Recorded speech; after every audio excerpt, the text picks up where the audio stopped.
Alrighty, hello and welcome to a very short video about Valkyria Chronicles PC version. It's a pretty good port. If you have any interest in the game, it's a really reasonable price considering it includes all of the DLC and all the options that entails. In the PC version, the port is handled pretty well. It performs astonishingly on a variety of rigs, all the way down to Intel integrated graphics and AMD integrated graphics and stuff like that will easily handle it. It has all the features the PS3 version had, all the voice acting, all of that. It adds in PC stuff that you would expect, like key mapping and all of that you'll actually see at the end of the video that comes in a separate kind of launcher to the actual game itself. The actual game's itself options menu is actually quite limited. It's the same as the PS3 version. But the launcher allows you to use any arbitrary resolution as long as it's 16 by 9, it seems. You can't do, 16 by 1610 resolutions or anything. I don't think. Maybe that'll get patched. Sega's already released a patch and the game has been out for a day. I think they released the patch, maybe 4 hours after release to fix some sound issues, so that's a good sign. The actual graphical quality of the game is good. A lot of people, they're going to look at the graphic setting. I don't know what's going on in the background. They're going to look at those graphic settings and be like, where's the shadow options or the high def visual options or whatever. Those are actually seemingly tied to the resolution the game plays at. The shadow quality and stuff like that you can see in the video. I look back at the windmill with the shadows and stuff. The shadow quality seems to be directly tied to the resolution. So if you up the resolution, the shadow the shadow quality goes up and stuff like that. So they're all tied together, and it looks really nice. Apologies, you can hear like 17 dogs outside. Don't worry about that. So the quality's all nice. There's a limitation on that, and that's any of the cutscenes that are made with the made in the engine, in-engine cutscene, if you will, is the technical term for that. Those are still limited to the PS3 specs. So those are still 720p, whatever frame rate, 30 frame rate probably, 30 FPS. So those will be lower quality. There's probably not a lot they could have done about that because this game is quite old, and remaking all the cutscenes for higher quality PC standards is probably not a thing they were going to do, considering this is kind of a sleeper hit, if you will. Well, it's underappreciated. I really like the game, and it didn't really sell as much as it honestly probably should have, but now there's a cheap PC version, all of the content, you should go buy it. There is another thing that I'll mention. There's really only two negatives. One is the fact that in-engine cutscenes are limited to PS3 specs that they were originally made at. The other is that there's basically no mouse support for menus in the game. You notice any menu I do when I'm like in the chapter book or whatever, you'll notice I open up the menu like the original PS3 game. You can't use your mouse in any of that.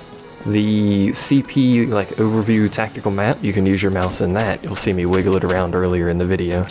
But you can't use it for any of the menus. Initially, that's probably going to be a problem for a lot of people. But you can get through these menus really, really fast with just the default keyboard shortcuts are really good, and you can get through menus rapidly. You can use left click or spacebar for confirm. You'll notice, when I crouch or whatever, that would be spacebar. It's a weird symbol, but apparently it's spacebar. So you can do that. The game, if you played the original PS3 version, there's a lot of loading. You might notice that's basically gone in this version. Loading screens, and I'm on a traditional hard drive. This is not installed on my SSD. Loading screens are near instant. Saving the game is literally instant. I often have to go back to the save menu just to see if it actually saved. It's so fast. And you'll see me twiddle around with a model in the video here just to try and, zoom in, show you kind of the quality. As far as I'm aware, all of the model work is original, all of the texture work is original, so all of that is going to be, PS3 quality, which in this game's art direction is still really good today. So the art direction is really good in this game. But anything, shadows, anti-aliasing, all of that stuff tied to the resolution all looks really nice at higher resolutions, and you can play this game in 4K if you want to, you might have noticed. Well, you might not notice, you might notice now because the launcher window is up. Or should be up anyway. One thing I like a lot, apart from the fact that it supports all these resolutions and whatnot, is that you can pick the graphics adapter. In this case I have two because I have, you know, two graphics adapters. Not two graphics cards, I have two monitors, just so people don't go, oh my god, you have two 770s. I only have one, I'm not that rich. So you can pick what monitor it displays on, and it keeps the graphics settings for that adapter. So you can have it on adapter 1, monitor 1, 1080p full screen, but let's say I wanted to stream the game or something, having it windowed is really nice. I could set it to adapter number 2 and set it to play windowed in like 1600 by 900, and it'll save those settings independently, which is really nice. And you can map all of your you know, shortcuts to whatever buttons you want to if you want. There's a lot, well actually there's not a lot of shortcuts, a lot of the commands are into one button. There's a lot of commands, just not a lot of buttons to use. You can flip between, also I'm going past the video at this point, I'm aware, you can flip between keyboard and mouse primary, keyboard and mouse secondary, and gamepad primary, which it uses the 360 controller as a base despite being a PS3 game. And you can switch between those as you please. So, final verdict, good port, I approve, good game. I honestly think if you have any interest in the game, you should go ahead and grab it. It's a reasonable price considering it includes all the DLC and all that extra content that entails.